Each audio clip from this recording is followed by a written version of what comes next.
আসসালামু আলাইকুম। Mizan F blog YouTube channel এবং ফেসবুক পেজ থেকে আপনাদের স্বাগতম।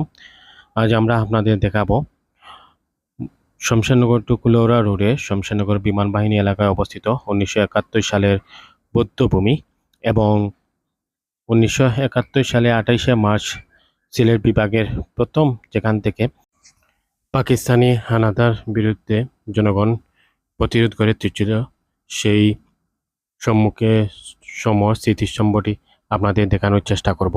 প্রথমে আপনাদের দেখাচ্ছি 1971 সালের বৌদ্ধভূমি স্মৃতিস্তম্ভটি।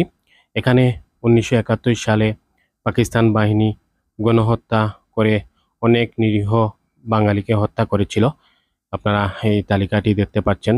এই সেই বৌদ্ধভূমি 2006 সালে এখানে এই স্মৃতিস্তম্ভটি স্থাপন করা হয়। এম সাইফুর রহমান সাবেক অর্থমন্ত্রী এই স্মৃতিস্তম্ভটি স্থাপন করেন। আপনারা দেখতে পাচ্ছেন এখানে খুবই সুন্দর একটি স্মৃতিস্তম্ভ ছিল। যদি এটি রক্ষণাবেক্ষণ করা হতো এবং এখানে বিভিন্ন ফুলের বাগান করা হতো তাহলে প্রতিদিনই অনেক পর্যটন আসতেন। এবং আপনারা দেখতে পাচ্ছেন এই বাউন্ডারির ভেতরে রয়েছে সম্মুখে সমর স্মৃতিস্তম্ভটি, সেটি অনেক অযত্নে অবহেলায় পড়ে আছে। জানি না সেটি কেন এরকম ফেলে রাখা হয়েছে, সেটির কোনো পরিচর্যা বা পরিষ্কার পরিচ্ছন্নতা করা হয় না।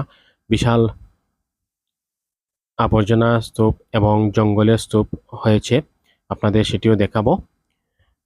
আপনারা বেশি বেশি করে আমাদের এই ভিডিওটি শেয়ার করবেন যাতে প্রশাসনের নজরে আসে এবং প্রশাসন এই দুটি স্মৃতিস্তম্ভকে পরিষ্কার পরিচ্ছন্ন এবং পর্যটনদের জন্য আকর্ষণীয় করে তোলা হয়।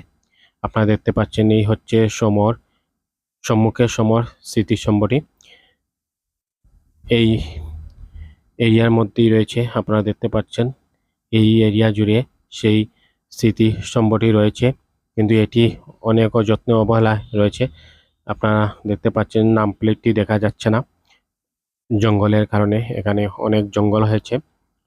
আপনাদের দেখাচ্ছি আমরা, এই হচ্ছে সেই নাম প্লেট এবং এই এরিয়ার মধ্যে সেই স্মৃতিস্তম্ভটি আছে, কিন্তু এই জঙ্গলের কারণে আমরা ভিতরে প্রবেশ করতে পারিনি। 1971 সালের 28শে মার্চ সিলেট বিভাগের প্রথম এই স্থান থেকে পাক বাহিনীর বিরুদ্ধে প্রতিরোধ করে তোলেন জনগণ। সেই স্মরণে এই স্মৃতিস্তম্ভটি করা হয়েছিল, কিন্তু এটি অনেক অযত্নে অবহেলায় পড়ে আছে, পরিষ্কার পরিচ্ছন্ন করা হয় না। আমরা এই ভিডিওর মাধ্যমে প্রশাসনের দৃষ্টি আকর্ষণ করব যাতে এই স্মৃতিস্তম্ভটি পরিষ্কার পরিচ্ছন্ন করা হয় এবং আমাদের যারা এই তরুণ প্রজন্ম তারা যেন এটি দেখে মুক্তিযুদ্ধের ইতিহাস সম্পর্কে জানতে পারে। তাই এটি রক্ষণাবেক্ষণ অনেক প্রয়োজন। সবাই ভিডিওটি শেয়ার করবেন। আমাদের সাথে থাকার জন্য ধন্যবাদ। ভালো থাকুন, সুস্থ থাকুন। দেখা হবে অন্য একটি ভিডিও নিয়ে।